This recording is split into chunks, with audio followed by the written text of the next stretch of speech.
from a chilly Sonoma Raceway, where today a new season of GT World Challenge America, powered by AWS, is set to dawn.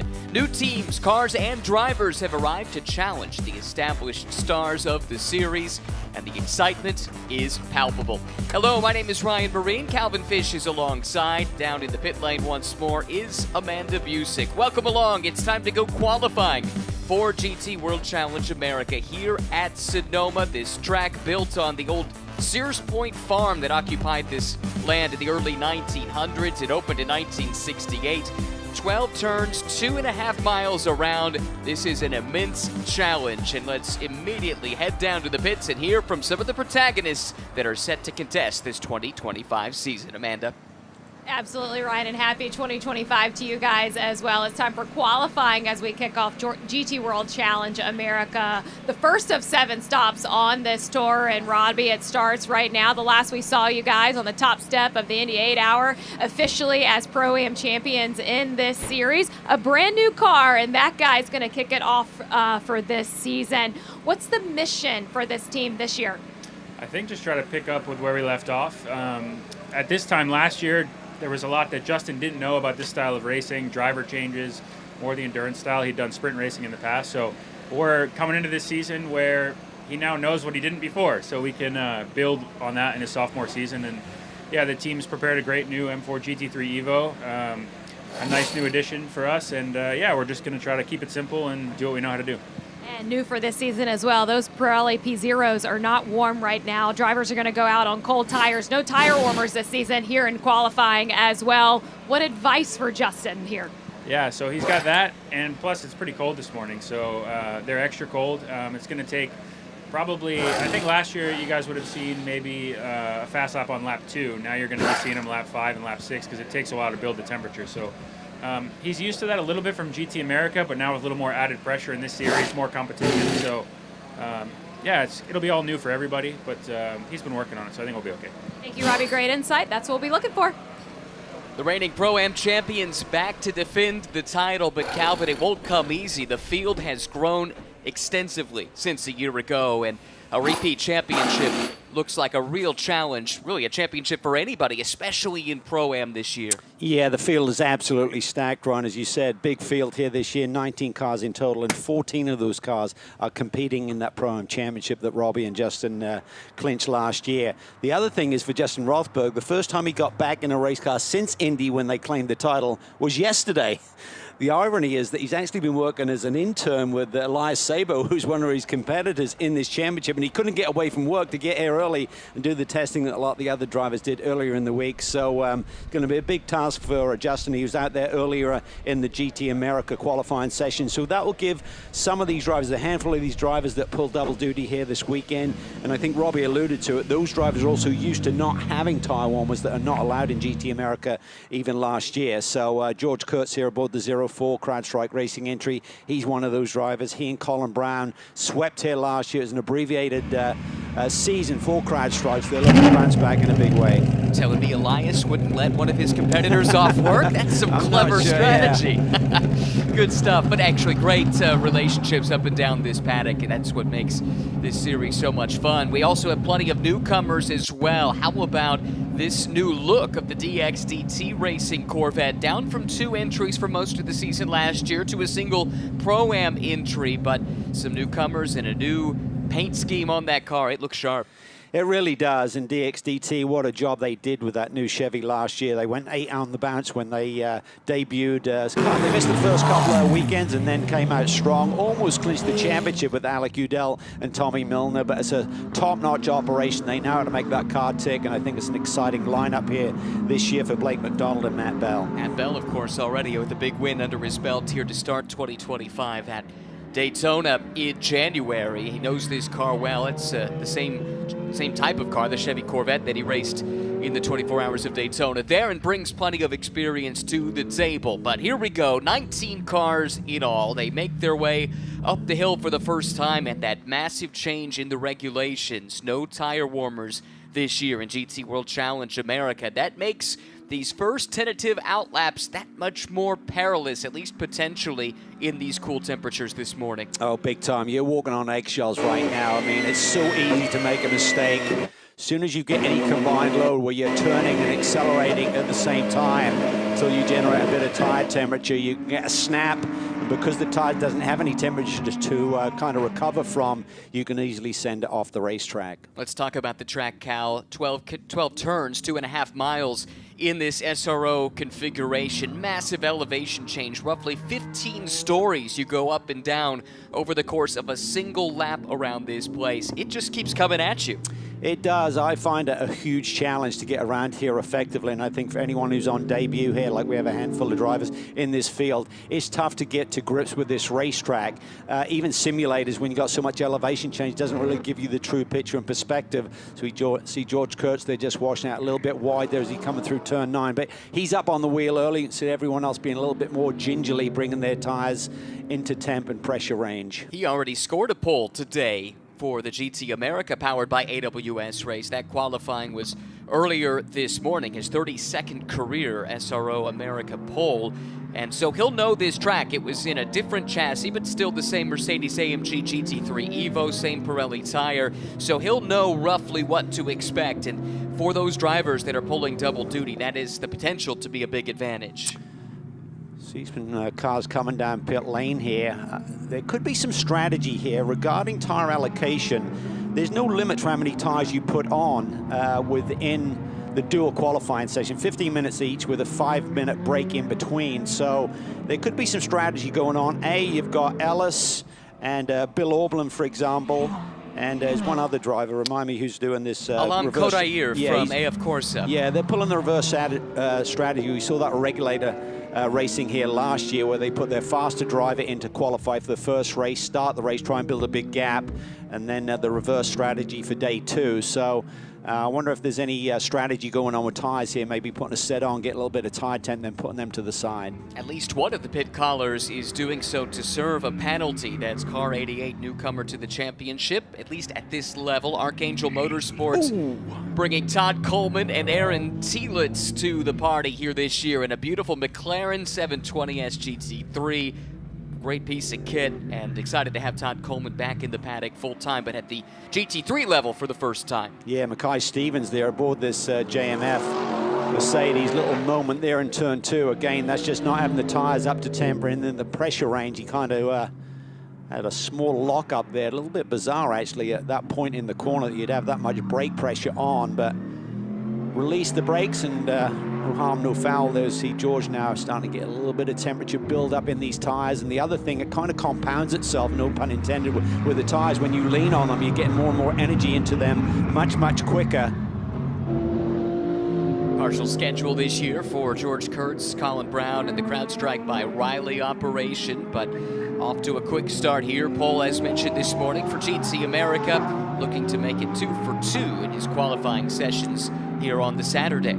This is an exciting entry. CRP making the big jump from GT America. Came so close to a championship last year with this driver, Jason Daskalos. He scored 6 victories. Just missed out on a title. It was an unfortunate incident at the final round at Indy where he got taken out in the first couple of corners and ruined the championship. But collectively, between he and his new teammate, Isaac Sherman, 19 victories between the pair of them last year on the way to a big championship season. Certainly for Isaac Sherman, winning GT America in the GT4 category. Curious to see what's going on here with the 91 car. You got Aublin in as well. This is a car that's been very fast here, led many of the practice sessions here.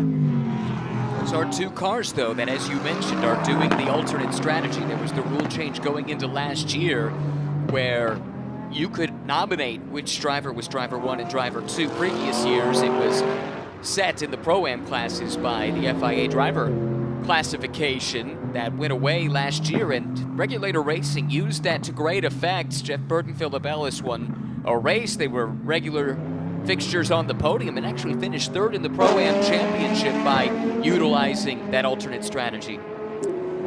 Yeah, you need things to swing your way, but it's certainly a great way if you feel you're going to be behind the 8 ball a little bit with your driver combination. It's a way to roll the dice a little bit. See George pretty wide there going up through turn 1, but he's now getting just dip below the 140 range. To put it in perspective, we saw 133s here in the heat of the afternoon, relatively speaking, a little bit warmer yesterday afternoon in the final practice session. So they're about 5-6 seconds off the ultimate pace right now. Recognize that the times aren't showing up on your screen, so we'll do this radio style for a moment. George Kurtz the quickest at a 1:39.947. Then it's Justin Rothberg in second, about a quarter of a second back. Blake McDonald is third. Alex Sedgwick is fourth in the top pro class runner, and then it's Jason Daskalos in fifth. We'll continue to update the running order as we go, but while we keep an eye on what's happening on track, let's check in with Amanda in the pits. Yeah, Ryan, you guys were talking about Bill Oberlin in this BMW. He came in pretty quickly right after his outlap. They're having a clutch sensor issue. I was giving some shifts to that BMW that Bill was not requesting inside the car, so the team is overlooking that now. Hopefully, an engine fire just now that I'm hearing. Bill will go back out. Hopefully that problem is solved. Yeah, that's bizarre. You go out, they did a shakedown with this car in the Charlotte area about 3 weeks ago. They were here last week testing, and then have had a couple of really solid days. It's a very exciting time for this driver line with Varun Choksi and Bill Oberlin, the BMW legend, switching teams from SDR last year where they campaigned, and now running with Vanden Vandals. It's a 2-car operation, both cars running in pro. Oh, that's a little slide there, just got a little bit wide there. Coming through that corner there, that's another great entry with the Ford on the grid this year. Scott Dollahite, great to have that name back in the paddock.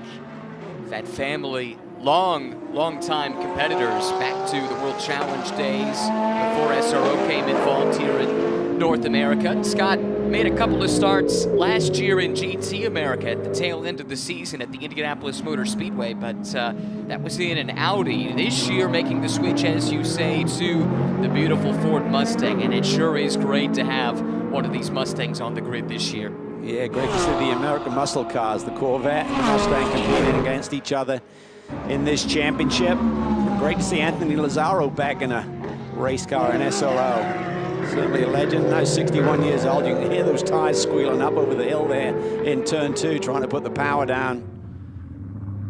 Anthony will co-drive with Scott Dollahite this year. Anthony, a former winner at Sonoma in this paddock about a decade or so ago. This is the fastest car on track right now. Kenton Cook behind the wheel. We've had 2 pro class cars come to the fore. We chronicled the clutch issues for the other Random Vandals entry, but they expand to 2 cars this year, and it is 2 of the brand new Evo spec BMW M4 GT3s that have had so much success racing globally already, with wins at the 24 Hours of Dubai and strong pace in other races here in North America.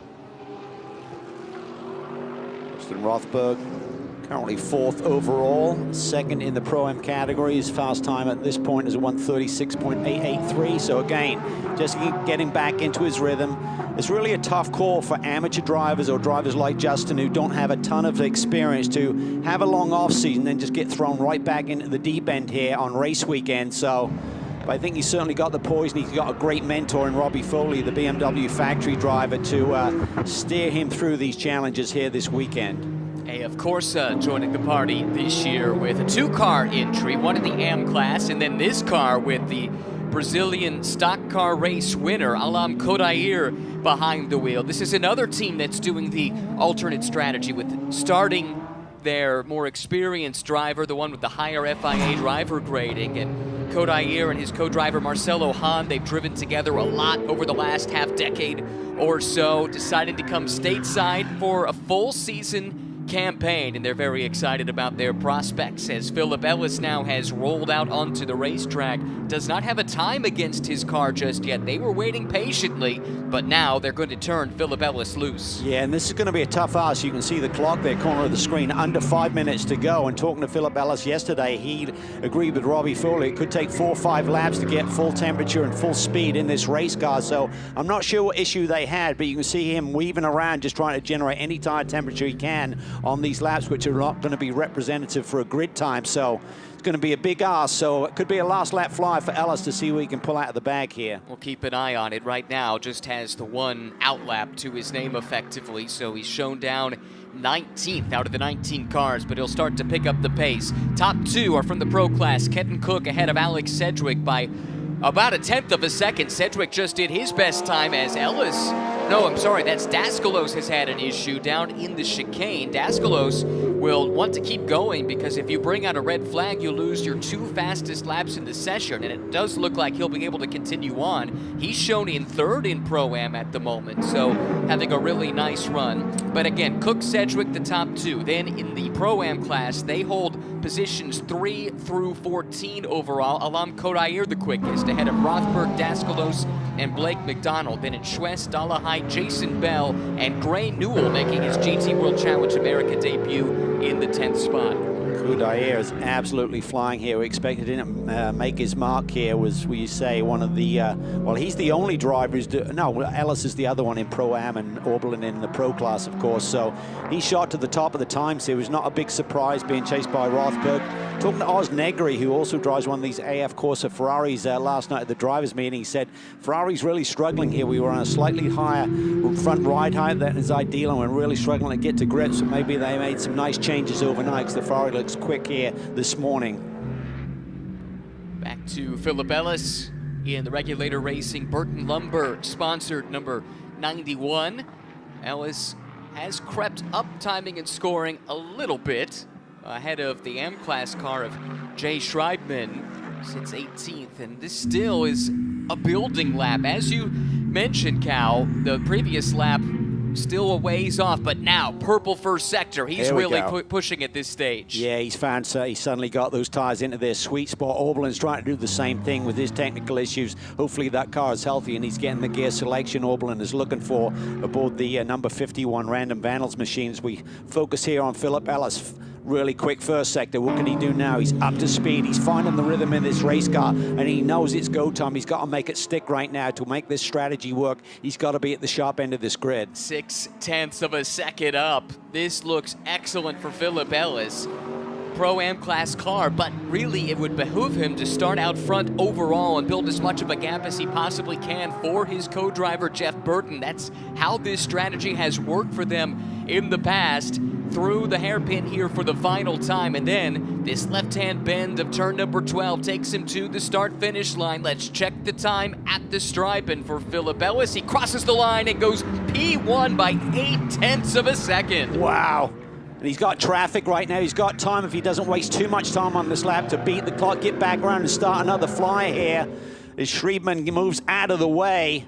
Kenton Cook was in the pits just a few laps ago, maybe making some slight adjustments to the car. Now they send him back out, and he's on another push lap. Look at that, just by less than 1/10 of a second, but he is quickest through Sector 1. Yeah, you are allowed to change the tire pressures, but really not do any other work in terms of setup changes to this race car, so maybe they just peaked. Set those tire pressures slightly higher, get the energy into them, just bring them back down into the sweet spot. Let's see what we can do. A little bit off in the middle sector, but still a good lap he's putting together. It's so close for Kenton Cook, Random Vandals Racing. Less than 1/10 through the first 2 sectors of this lap. A 1:33.509 is the best time set moments ago by Philip Ellis. Can Kenton Cook match it to the stripe? Kenton Cook, tight. Close, but not quite enough.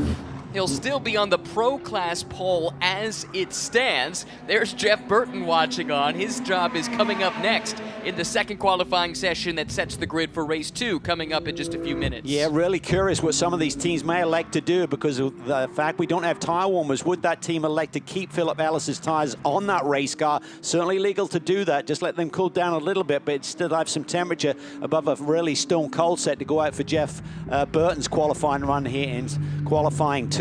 Kenton's still pushing, just did another excellent first sector. He's got to find about 1/10.5 to match Philip Ellis's time for the overall pole, but Rova pole position for the Pro Class appears to be his. We don't see anyone else in the Pro Class that's on a push lap right now. Purple sector 1 for Kenton, so he's certainly got some speed in that race car he's building.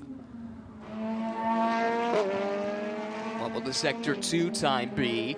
Oh, it's good. It's good. He's 2/10 up on Philip Ellis in the first sector and just about half a tenth down in the second.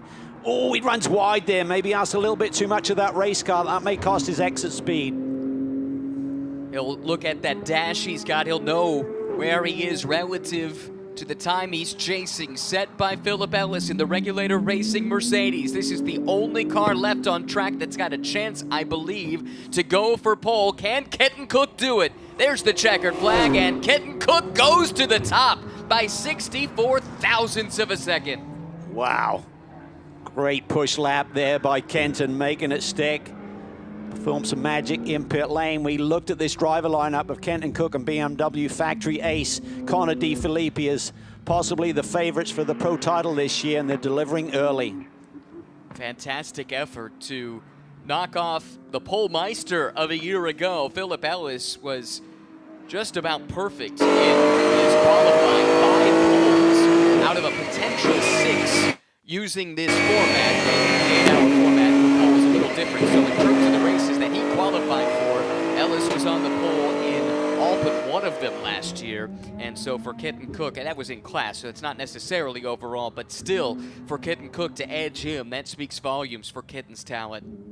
Really does. At the other end of the spectrum, the other car for Random Venels, Bill Auberlen, way down, like 5 seconds off. He must still be having technical issues with that race car. And that's bad news unless they can get that set for Varun Choksi. This was how close it was on that pole lap. You called it at the time, Cal, pushing to the very edge of the racetrack, and he got just what he needed to set that fast lap. He really did. He didn't drop the wheels, just really pushed to get on the power early. Probably picked up a little bit of understeer. That's why we saw him with that really wide line coming up.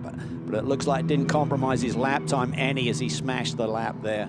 Message from race control that Bill Auberlen's car penalized for unauthorized work in the pit lane. It only cost them 1 spot in the overall order.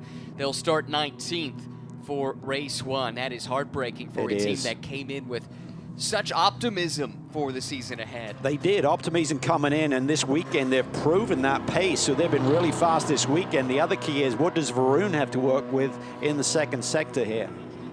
The lone M-Class car there, James Schreibman, did the qualifying, but there's Oz Negri getting ready to go for qualifying 2. They'll start 18th for race 1. Let's give you the order for qualifying session number 1. Kenton Cook on the overall pole. Then it's Philip Ellis who will start on the outside of the front row, but gets the Rova Pole Award for the Pro-Am class. How about Mackay Stevens, his first ever GT3 qualifying run, and he'll start in 3rd. Then Alam Kodair in the 4th spot. And I think we might have a chance to show you the way they will line up. That's great news. As mentioned, Kodair running that alternate strategy. They're going to be keeping tabs on Ellis and Burton. Those two in the same class doing that same alternate strategy. They'll start 4th overall. Alex Sedgwick and Jan Halen with RS1. New driver lineup for them this season, but good strong start after they had a setback earlier in the week with an engine seizing up.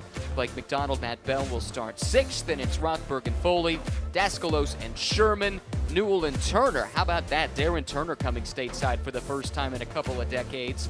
George Kurtz, Colin Brown, Todd Coleman, Aaron Tielitz, Ross Schwest and Aaron Povoledo in a Corvette this season. Then Sabo and Lee, Bell and Cooper, Dolahite and Lazaro, the top 15.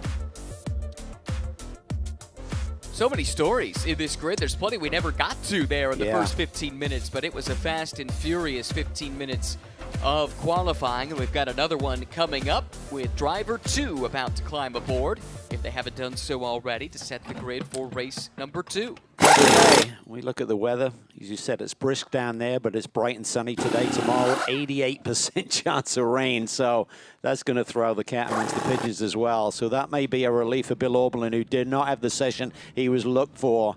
And he'll be starting from the tail end of that grid tomorrow. Yeah, enjoy this nice weather while we've got it. If you like running in the dry, today's the day. Tomorrow, don't think we're going to be so lucky. But the good news is we've had plenty of mixed conditions in the build-up to Saturday. So drivers should have some experience, at least, with what to expect when the rain comes tomorrow, if in fact it does. Yeah, I think we talked about the nature of this racetrack with the amount of elevation change. You know, that leads to bottoms of those elevation climbs where the water will just sit. So that really relates to making it a little bit sketchy and a little bit tricky at times. We now see the other drivers going out. Colin Brown here, he was the fastest man in practice here yesterday, so he's going to look to see if he can put that car on at least the front row of the grid here. Not waiting around, is he? Quickly trying to get the track position he wants to get started. Taking a look to the inside of Jeff Burton there. This look at Matt Bell and the DXDT Racing Chevy Corvette. Love that paint scheme. It'll be easy to pick out all season long, I think. I'd be super careful when you're weaving your way through, because when you're kind of just inching alongside someone, if they have that little snap on these cold tires, they can end up taking you for a ride. So I know that Colin Brown is just trying to find some clean air here, and so he can just focus on his own strategy versus being impaired by other cars. Qualifying 2 just getting underway, but the fastest man in qualifying 1 is standing by with Amanda. That's right, Ryan. And the first Rova Pole Position Award of the season goes to Kenton Cook as we kick it off here in Sonoma. And we took a replay look at your lap, and you were getting every inch of this racetrack. Did you leave any untouched? Well, thankfully I didn't go into the dirt, so I was trying to get everything out of it, and yeah, the car was really good. BMW, Random Vandals prepared. It's been strong. Strategy that we had to try to get the temperatures into the tires seemed to work quite well. Not having the tire warmers this year has kind of brought that whole game into another perspective. And yeah, getting temperature seems to be really critical to firing off, and I think we honestly just did a really good job of that. So cold morning here, we got some sun and got some warm tires and a fast BMW. And what lap, as we look at this one as well, what lap did you feel that the tires were finally underneath you? The last one. Okay. Yeah, it takes a minute to get temperature, so it's just how you prep the tire and everything. And I don't know if I did it right, but it felt good. And hopefully Connor can go out and do the same, relayed a little bit of information. And I know he's going to go smoke it. So he's obviously one of the best BMW guys out here. So I'm excited and proud to be partnered with him. Yeah, with this team. So I'm really happy about everything. Thank you, Kenton. And guys, just quickly, I did talk to Bill Oberlin there. It is a tale of 2 stories over here at Random Vandals. The problem with that other BMW not fixed. Not sure what Varun Chassis is going to have out here for qualifying. I hate to hear that for them, that's for sure. The 2 Random Vandal cars bookending the grid for race number 1. One car on overall pole and the other one hit by technical issues, and they'll start at the very back. He has a great group led by Paul Sparta, of course. Got Nathan McBride, who kind of steers the engineering ship there, and he's an ace. And they work really methodically to get these cars up to speed. This is Varun Chassis in, so I'd assume that technical issue has continued. And obviously with some of the work that they're trying to do to that race car to fix and find a solution is outside of the regulations within a qualifying session. So I'm not sure if that would basically negate Varun's times as well. If you work on a race car, I think that really rolls over into the second that's the way it was qualifying explained segment as well. Yeah, the meeting, at least as I understood it, that's something we should check on. So yeah, maybe they're just using this session then as a test, right, to make sure they can get things fixed. Yikes, that's a nightmare start to 2025 for Oberlin and Chassis. First couple of lap times popping up on timing and scoring, and you can see them now too. Aaron Thielitz in the Archangel McLaren, just ahead of Colin Brown, Connor DeFilippi, who we've talked about, Robbie Foley, Jeff Burton, and Aaron Povoledo, as Chevy and Pratt Miller pick up a new customer with Schwest Povoledo Racing here in 2025. But the man that's already on a push lap is this one, Colin Brown, CrowdStrike by Riley, going for pole here for race number 2. Yeah, you can see he's starting to feel it as he came through turn 4, very much on edge there as he exited that right-hander on the way to the carousel. And again, these fastest lap time so far is by Thielitz. You see at 139.7, we saw 133s for Kenton Cook, so expect this group to be at least in that range. See what his teammate Connor DeFilippi can come up with. He's the fastest in pro right now at 143.573. Running up on some traffic here. This is the Heart of Racing Aston that is making its debut in the GT World Challenge America Championship. Plenty of GT4 experience for the team here in SRO America. Darren Turner Aston factory driver behind the wheel makes way for Colin Brown to play through. Hopefully it didn't cause too much of a delay.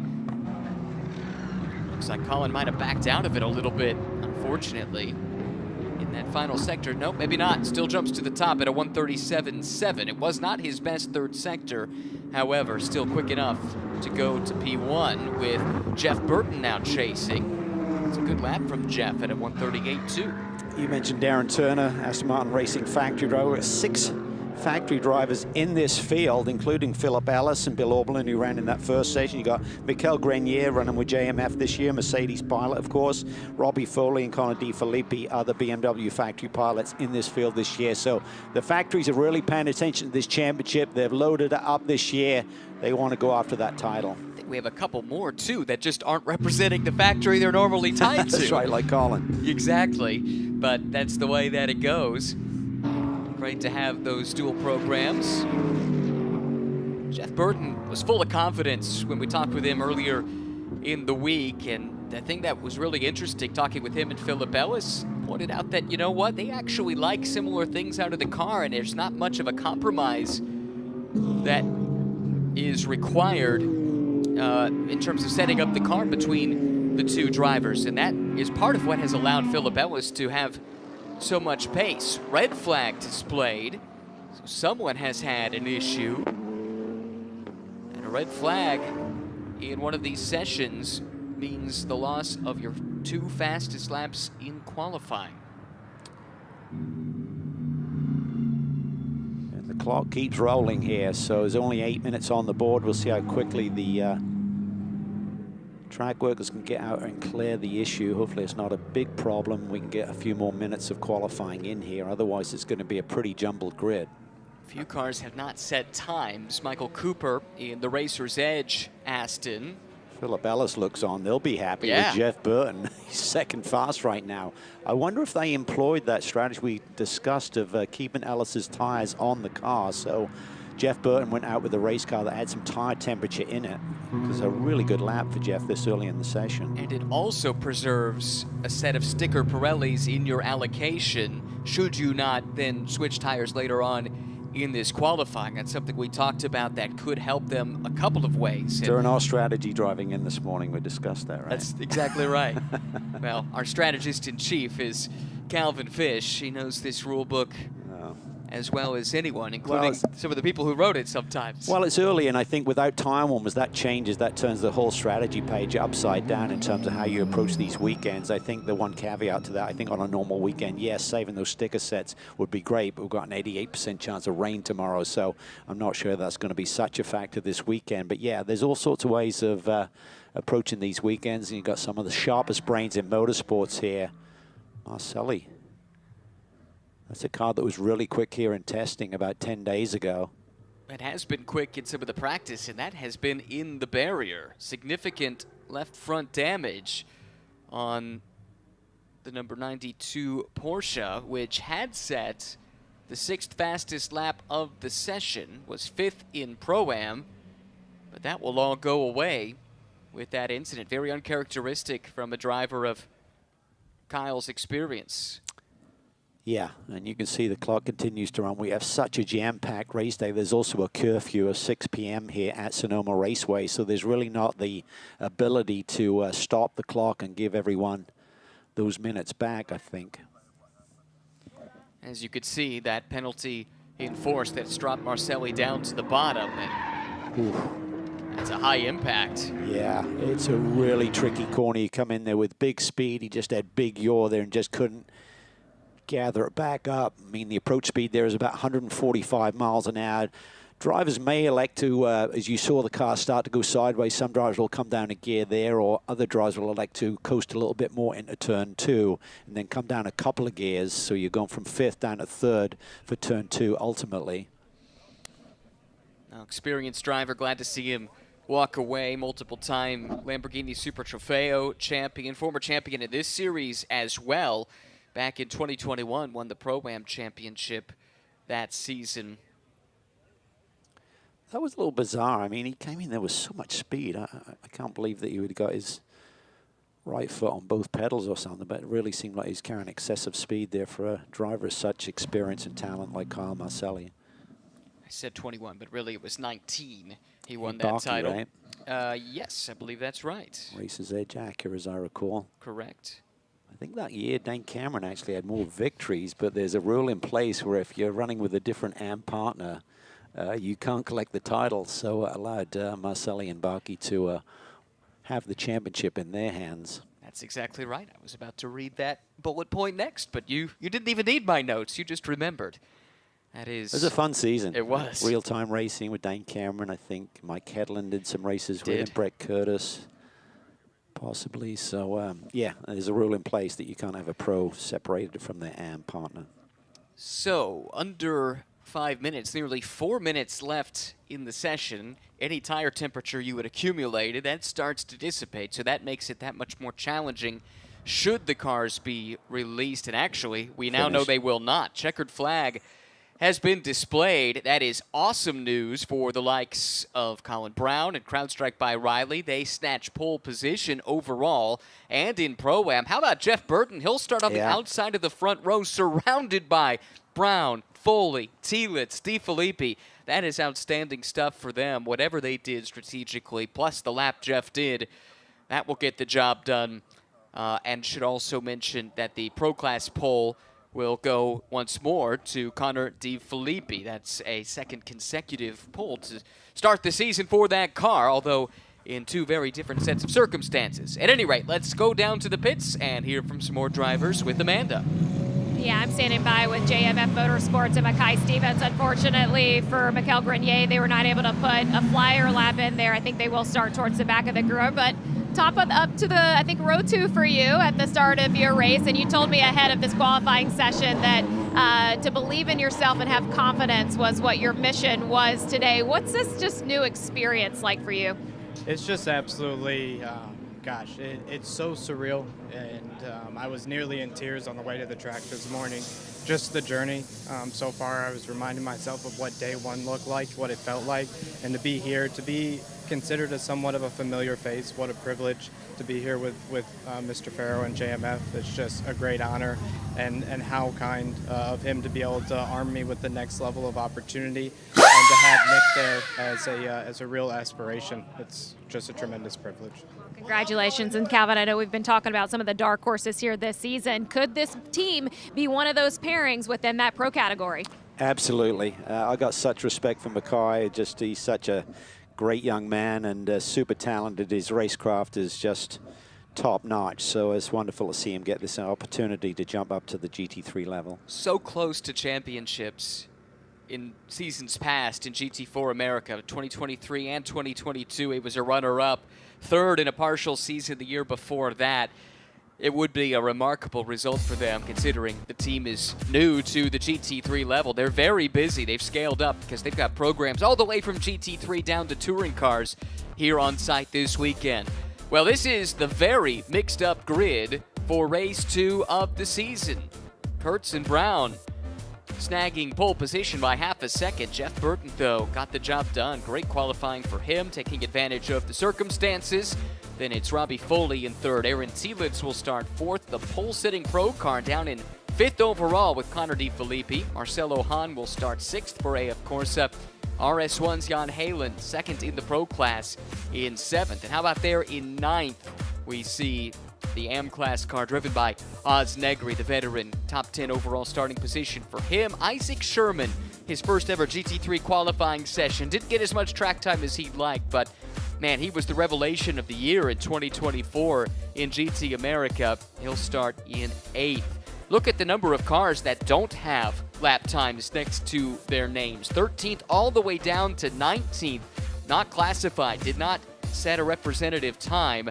And as a consequence of that incident for Kyle Marcelli, a lot of cars that have been fast this week will have some work to do in race 2 on Sunday, and they'll probably have to do it in the rain if the forecast is to be believed. But then again, yesterday we turned up and the forecast said 0% chance of rain, and it poured on us. So who knows? Yeah, it's going to be a wild day tomorrow, and but for this afternoon we're going to see some fun racing, great conditions here. Wonderful to get the season going. Let's look back on the first qualifying session of 2025 here at Verdant Sonoma Raceway. Got started with a lot of noise down in the pit lane, and right away it was George Kurtz pushing in his Mercedes. Plenty of room still to find open track. Despite the increased grid to 19 cars, 2.5 miles around this place. This was a bit of a close call coming up the hill, but Flying Lizard car able to negotiate the traffic. This was Jason Daskalos back in the first qualifying session, just trying to make way for the traffic to come through, but Philip Ellis was the star of the show, flying up through the field after waiting quite a while to try and put in some lap times. However, Kenton Cook stole the thunder right at the very end, able to come through at the last gasp, pushing that car to the very edge of the track surface to find the extra speed. That was enough to secure Random Vandals' overall pole position for race number 1. A few moments after that, we saw qualifying session 2 get underway, and it was a truncated session, unfortunately. A few drivers, though, were able to get out and post some relatively competitive lap times. This was a good look here at the Corvette from Suez Povoleto Racing, but this is what brought the session to a screeching halt. Kyle Marcelli up the hill on cold tires and cold conditions went up into the fence, and that was that.